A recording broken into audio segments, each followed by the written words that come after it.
Good day, everyone. Welcome to Post-Roe Show. I'm Nicholas Check. I'm Bekah Compton. And today we'll be interviewing Morgan Reece.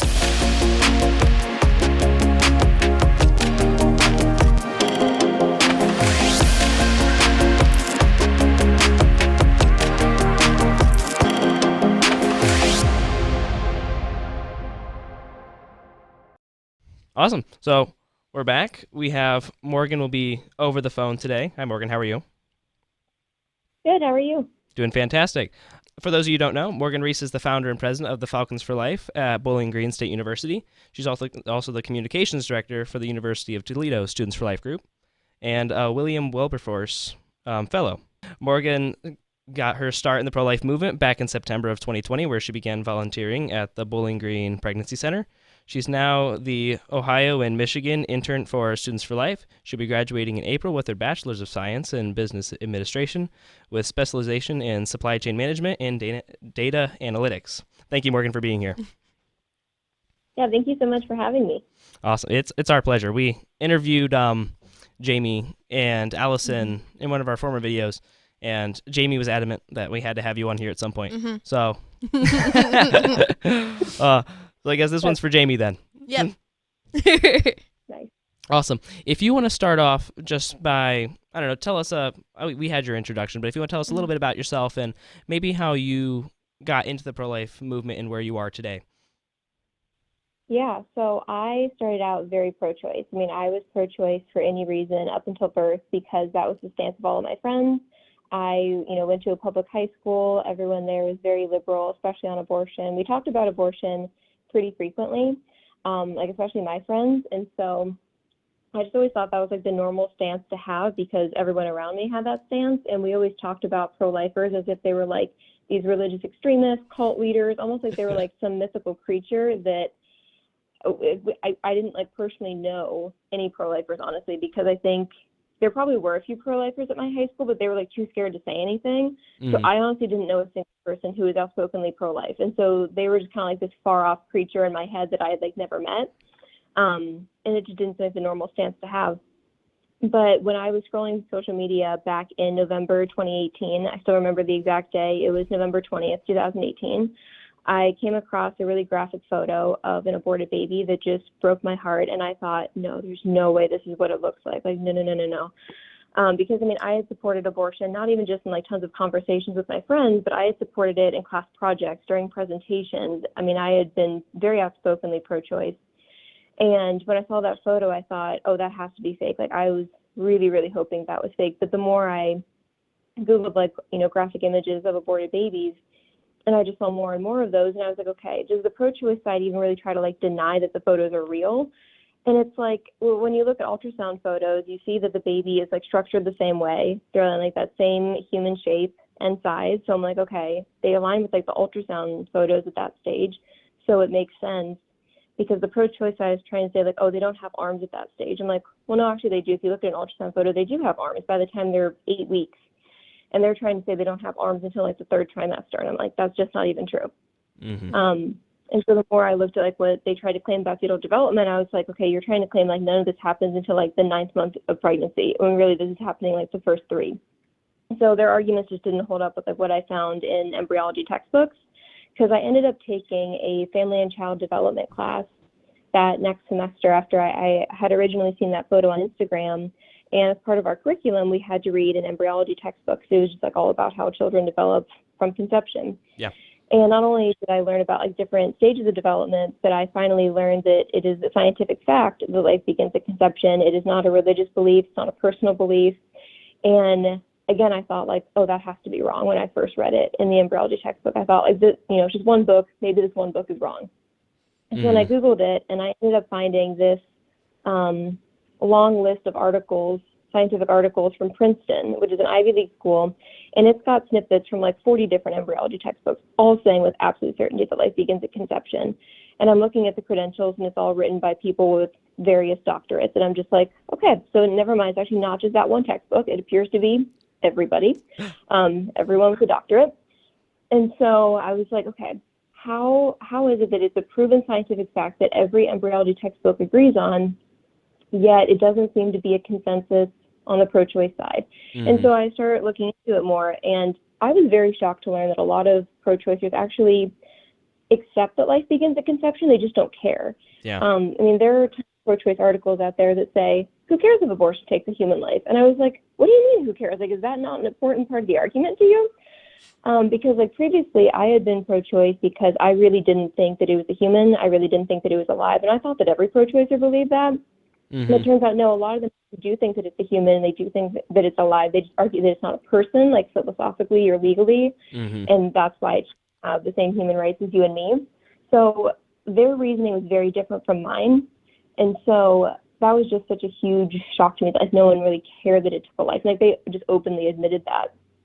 And so I was looking at former abortionist testimonies and post-abortive women's testimonies, and like even the women who said that they didn't regret their decision looked very broken over the situation. Like, I remember this one video very distinctly where this girl was 19 when she had her abortion, and I mean, she went on for like 10 minutes about how much she supposedly didn't regret it, but she had tears welling in her eyes that entire video. And I just remember thinking, like, how can you possibly claim to be okay when you look like you're about to cry the whole video? And like every comment said that pretty much. The comment section was like flooded with pro-lifers, and they were all just like, you guys, look in this woman's eyes. Like, she's not okay.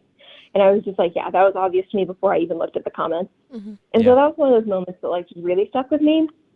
And then Dr. Anthony Levatino's conversion story, he was posted about all over Live Action with their abortion procedure video series a while ago. His conversion story like really shook me and left an impact on me. And then the final thing that like really changed my mind was when I read an article from this man in the UK who has a really severe facial deformity, like so rare it doesn't even have a name. And his mom was pressured to abort by everyone in her life, her doctors, her friends, her husband, like literally everyone, but she chose life regardless. And he just goes on and on in this article about how joyful his life is, regardless of this deformity, regardless of any disability. Like, his life is still so full of joy, and he's so grateful that his mom chose life despite all the pressure that she was receiving. And I just like really needed to hear it from someone who had a severe deformity for me to like really accept that abortion is wrong in all cases. Because when I was going through this conversion, I was like, you know, maybe I'll just like be one of those pro-lifers who like makes a few exceptions for like really severe fetal anomalies. Yeah. But then I was like, that just seems so inconsistent. So I still had like this wrestling in my heart. It was like I had a temporary position of like pro-life with exceptions, but I knew that that was a temporary position. Like, my heart was just like not set on that. I just knew that something about that was inconsistent and wrong. And so I just continued diving deeper and deeper into it. And I just like really needed to hear it from like everyone involved. I needed to hear it from the abortionist, from the woman who had the abortion, and also from babies who had survived abortions. Like, I looked into Melissa Ohden, and then I also needed to hear it from someone who had a fetal deformity that was very severe. And once I heard like all people on all sides of this issue like speaking on it from a pro-life perspective, that was what firmly solidified my stance in being 100% against abortion. And so I officially became pro-life July 16th, 2019. Wow. Well, it's glad to have you with us. I know when I first met you, we were tabling at BG. Allison Stump brought me along for whatever.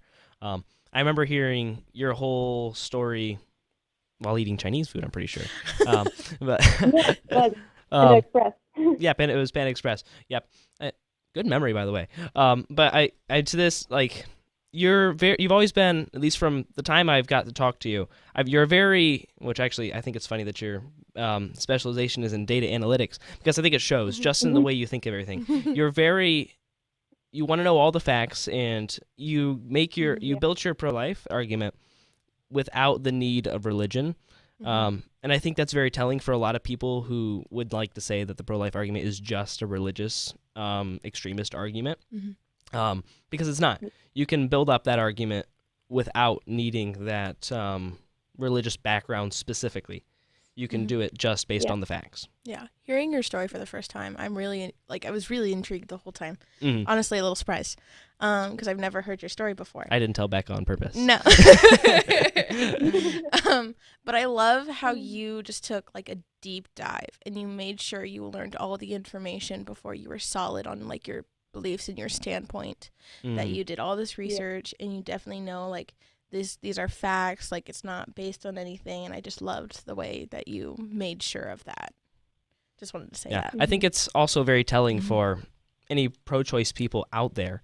If you're going to try to uphold a position in such a controversial topic, And if there's a big movement opposing you, you should understand why they oppose you. If there's so many people, there has to be some reason why. It just doesn't happen. You don't get so many people behind one thing for absolutely no reason.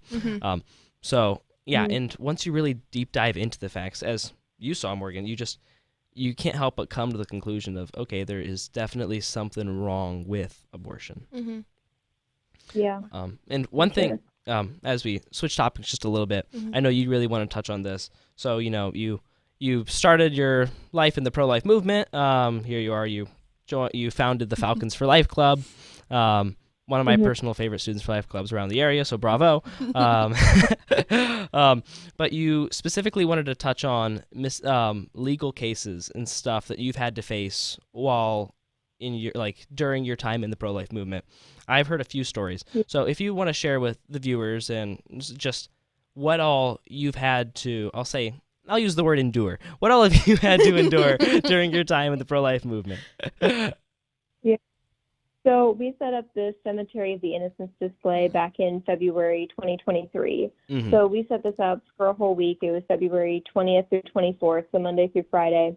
And I was not expecting it to get vandalized so many times. I figured it'd be vandalized once or twice. And I actually got this from the Leadership Institute, who I'm an ambassador for, and they actually sent us this little camera that we could set up, but we were really having trouble setting up the camera. So instead, we just decided to watch it ourselves for a little bit just to make sure no one was going to touch it. And so we literally go inside for 20 minutes, and within 20 minutes, there's already girls walking over to our signs to tape pro-choice signs on top of our signs on the ground that say Cemetery of the Innocents, one flag equals 862 aborted babies annually in the U.S. So for a total of 862,000 annually in the U.S. because there were 1,000 flags out there. And I was surprised they made signs that fast because we had literally just set it up 20 minutes ago. I was like, wow, record time. And so Allison goes over to talk to them about it, and she talks to them for a good 7 or 8 minutes. We have the whole thing on video. And then, so the girls finally take down their signs while Allison takes them down. And then maybe 20 minutes after that, someone runs by and tries to steal a flag. So one of my members snatches the flag out of this person's hand, and then another half an hour goes by, and another person tries to steal one of our flags. And I was like, oh my gosh, we can't even leave this thing alone for 20 minutes. It's insane. Yeah. So by the end of that day alone, we had set it up at 3 o'clock in the afternoon. Just by 9:30 that night, we already had 16 vandalisms. Whoa. Wow. That's insane. Yeah, That's crazy. 16. And so one of the last ones that night, there were a group of 5 kids walking out of the education building, and I overhear them talking about how dumb they think our display is, and they were daring each other to vandalize it. They're like, oh yeah, it's so stupid, this display commemorating aborted fetuses. We should just go out there and steal their signs and flags. And so I told my members hey, we should really try to be on alert for these people. And so sure enough, they end up stealing a flag 2 minutes later, but then they're sticking around. And so one of my members runs back in, and she's like, okay, call the BGSU police, because they'd actually stopped by earlier because, this is really interesting. So there was a girl who had taken one of our flags, and then she tries to pin it back on us by claiming falsely to BGSU administration that one of our members had forcibly grabbed her and tried to rip the flag out of her hand, which luckily we had all of these instances on video, so we were able to prove his innocence. So the second the officer saw that video, she was like, oh yeah, he definitely did not grab her. He did not touch her at all. Yeah. So we were able to clear his name, luckily. And she was like, if you have any more trouble, here's my card, give me a call. So when these people were sticking around later that night, one of my members was just oh, call the number right now. And luckily the police got there in seriously 60 seconds flat. Wow. And it was perfect timing because it was right as this girl was grabbing a second flag, and she's just mocking us. And all of a sudden the police officer shouts over to her, are you stealing a flag? And this girl just bolts into a nearby meadow, tries to escape the police as fast as she can. She probably runs a couple hundred feet before finally the officer catches her, puts her in handcuffs, and then escorts her to the cop car. So she did get arrested, and she was charged with criminal mischief. And she had to sort of behavioral program at the university. They take a course about why it's important to follow the law. So it's not like she got any sort of serious charge, because it's actually considered a form of petty theft. It's just a low theft charge, basically. Yeah. So not your punishment or anything, but just a behavioral course about why it's important to follow the law. And I can't. for the rest of that week, we did have a few more vandalisms. Oh, sorry, what were you going to say? I was just say I just can't. I couldn't imagine that running from the police officers made it any better too for her. Like if she just gave the that was flag really back. Yeah. Oh, Yeah. sorry. That was Continue. just the main reason she was charged. Like if she was just obedient to whatever the officer said and just like dropped the flag, if she at least like answered the questions, or just did anything except for running from the police, she probably would have just gotten a warning. She wouldn't have gotten a charge at all. But it was the fact that she tried to flee from the officer that really got her the charge. Wow. And then during the rest of that week, we did have a few more vandalisms. It did like die down as like people realized that we were literally guarding our flags 24/7. So we had 25 vandalisms throughout the week, and we did have like a few good conversations that came out of it, but more than anything, just like a lot of media coverage, a lot of vandalism. Yeah. I mean, Live Action ended up a story. Students for Life blog covered it. Since we had all this stuff on video, the Students for Life of America Instagram page posted that video on their page. Campus Reformed from the Leadership Institute covered the story. A whole bunch of other like news outlets did. So, yeah, Falcons for Life got a lot of attention from that, which I was like, so not expecting because, I mean, tons of people do Cemetery of the Innocents displays. I feel like I see that as like a very common tactic. Yeah, that's wild. That's you say insane. 25 in total, or was that 26? 25 in total. 25 in total. Over how many? Yeah. How long did you say they were set up? I apologize. I just refreshing. Oh, no, that's fine. It was 5 school days, Monday through Friday. Wow. I know. I tried. Jamie contacted me right at the beginning of my right before I started my freshman year for college to try to get one set up. We ended up not getting around to it, but I remember you trying to invite me, and I was like, I can't. I think I had work that day or something. I was like, I wish I could. It ended up not getting scheduled, but we'll have to do one in the future, hopefully with a little more succession than you guys. We've had, I should say, at least at my campus, we've had relatively low resistance to get stuff set up, which I know was not necessarily the case in at BG. Aside from vandalizations for the, like, they tried to take your flags, did they try breaking any, or is it just stealing?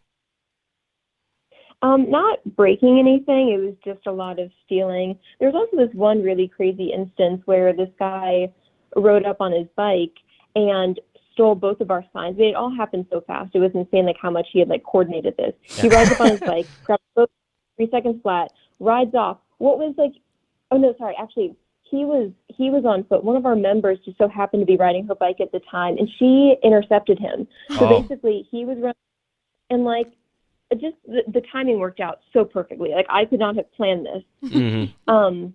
She immediately runs up to him, sees that he's stealing the sign, so she grabs him while she's still on her bike, and he's wearing a ski mask, by the way, because like, he's trying to protect his identity. He doesn't get charged or anything. Wow. Yeah, I mean, he just like looks like he just like unnecessarily wears a ski mask for this. And then, so yeah, she rips the signs out of his hands, and he says to her, "My mother died giving birth," and then just runs off. Wow. That was just Wowza. Wow. Gosh. That's crazy. Yeah.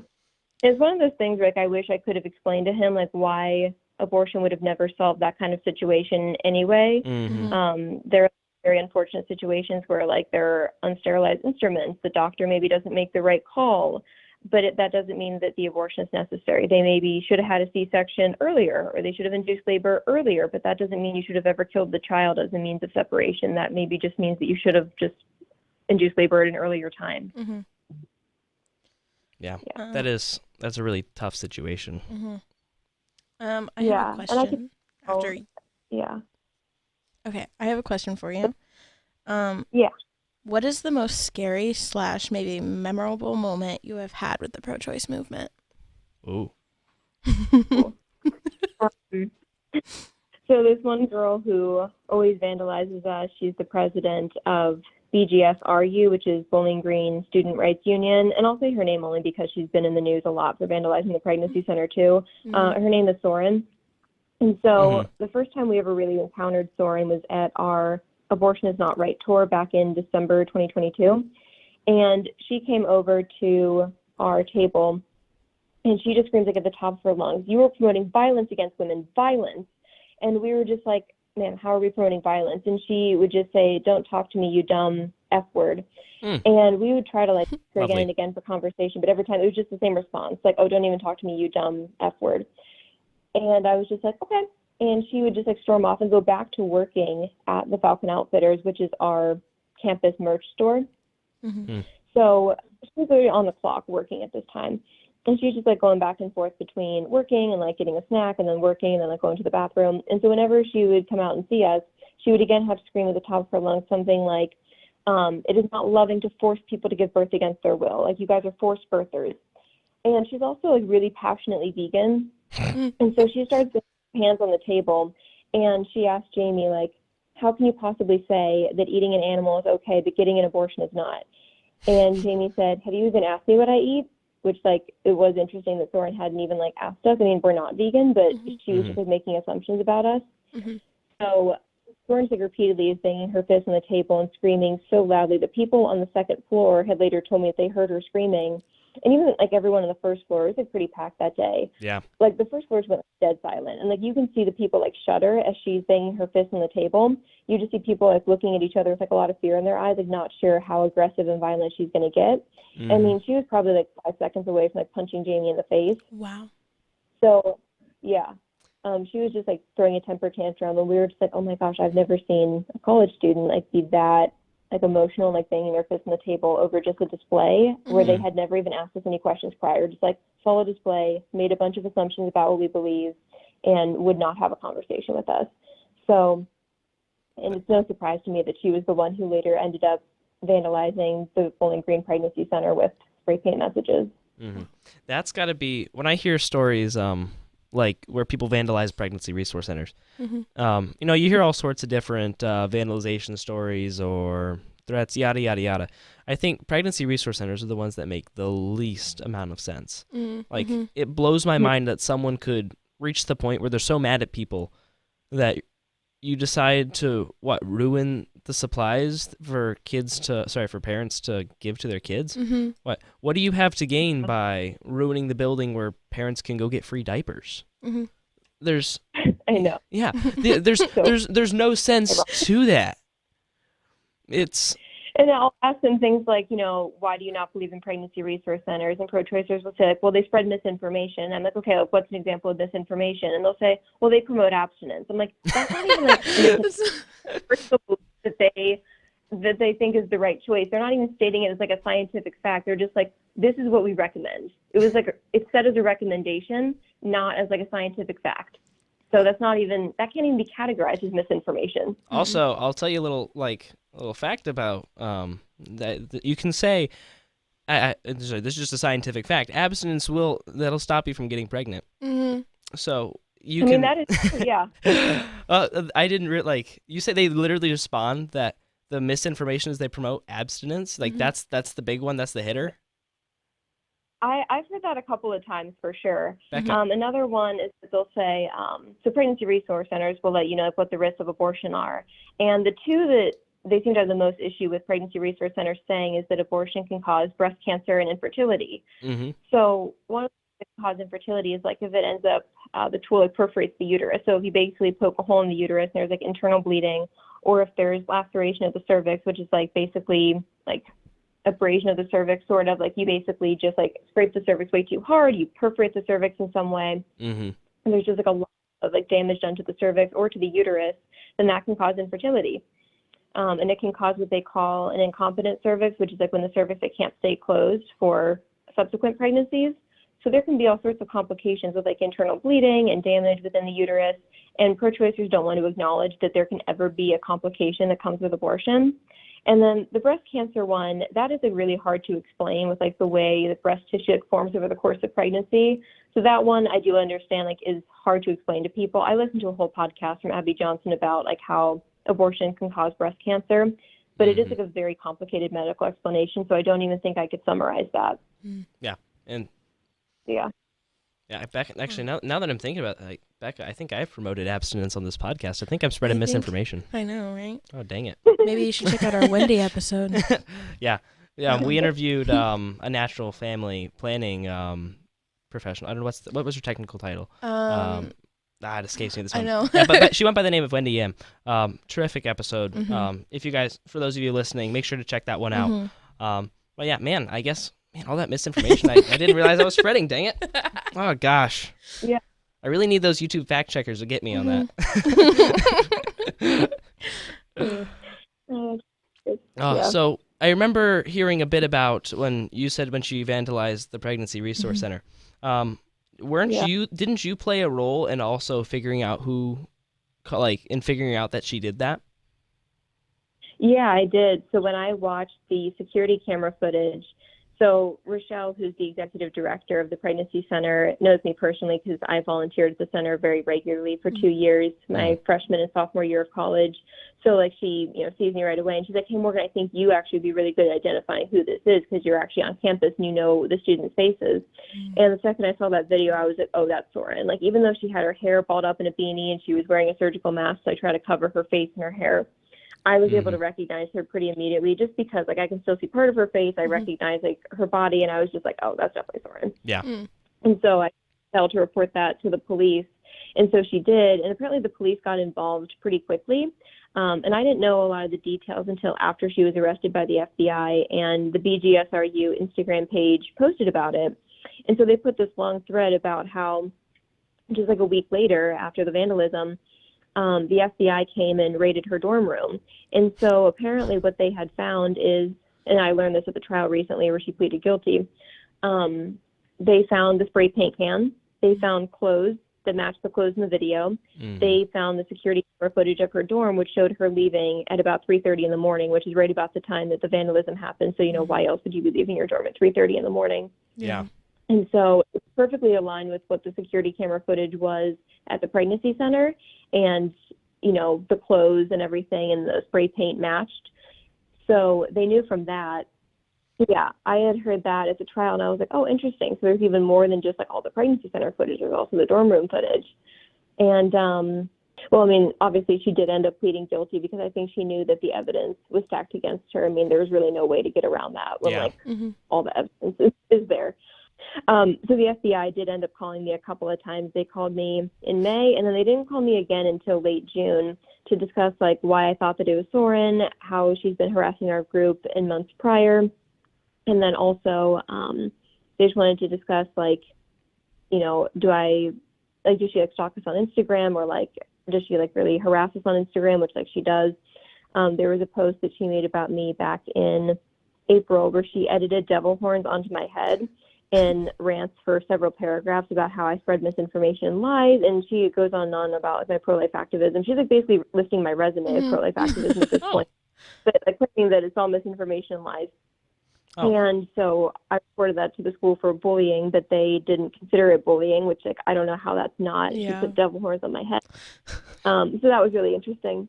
And so, I told the FBI agent all of that, and then she did finally get arrested in July 5th, and then she finally pleaded guilty in December. Do you mind me asking, if this post was made, do you still have access to this picture? Oh yeah, I could totally send it to you. Yeah, I have a screenshot of it. Awesome. Well, I'll just use my magical editing powers there. It's floating there. It'll be there. Yeah. Well, how nice of her though to put together a resume for you. That's pretty cool. Yeah. Yeah, I know. I remember very clearly my other Instagrams because she mentioned something oh, she's testified before Congress, specifically before Ohio Congress, and I was like, the only time I've ever mentioned that is in a video that I posted quite a few months ago on my University of Toledo page. So she looks at not just my personal Instagram, not just the Falcons for Life page, but also my Toledo page and scrolled way back to older videos to really see all the work that I've done. So I was like, she's high key stalking all of my Instagrams. Yeah. I might have a secret admirer, Morgan. Yeah, I know, for real. And just really quickly, if you wouldn't mind sharing your Instagrams, that way anyone who wants to follow you is able to. Yeah, so my personal is Morgan__Reece, and Reece is spelled REECE. And then my Falcons for Life page is BG Falcons for Life, and the 4 is spelled out, so it's FOR, not the number 4. Okay. And then the University of Toledo page is the letter U, Toledo, then the number 4, Life. So it's letter U, Toledo, number 4, life.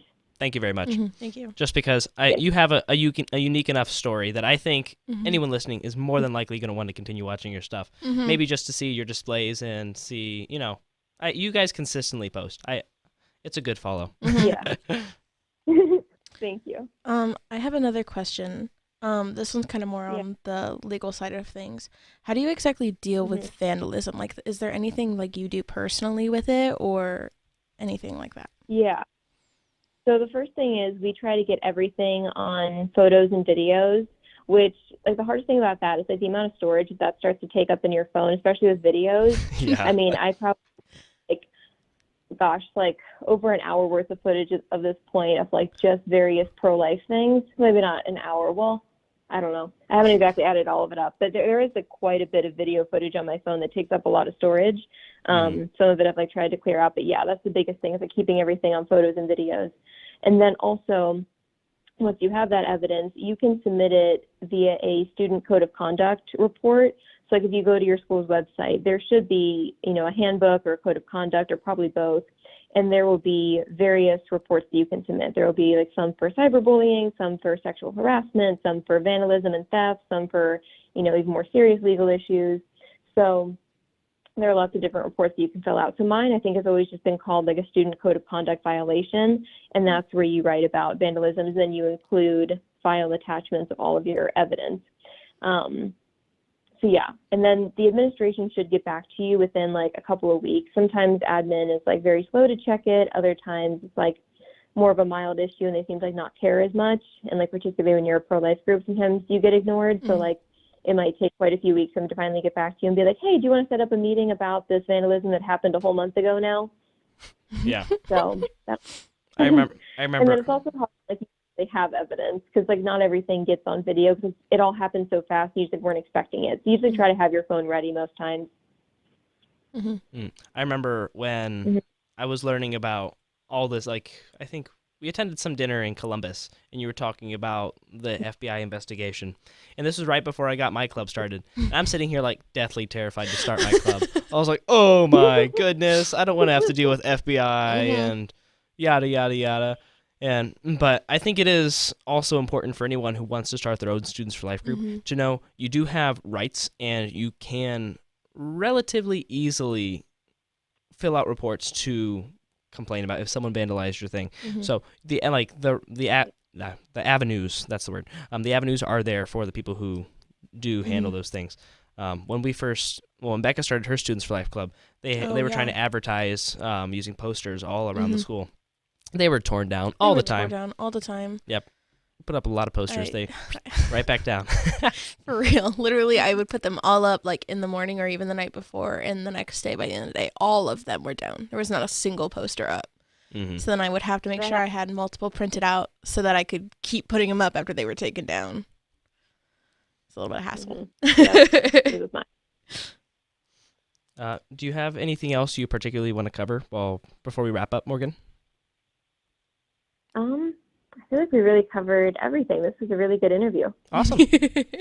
Well, thank you very much, Morgan, for taking the time to chat with us. We always appreciate it. For those of you watching at home, make sure you like and subscribe. Leave a comment if you haven't subscribed yet. I don't know why you wouldn't have, but you probably should. Just hit that button. All right, 3, 2, and good. Thank you. I appreciate that very dearly. If there's anything else you want to see us talk about in the future, please leave a comment. We appreciate it. Special thanks to Deacon Jeff Compton, Holy Family Radio, for having us, helping us get everything working as always. It's always fantastic. And then one last thank you again, Morgan, for calling. We appreciate it very dearly. Yeah, thank you so much for having me. Yes, no problem. Well, that's wrap up. Thank you very much. Bye. God bless.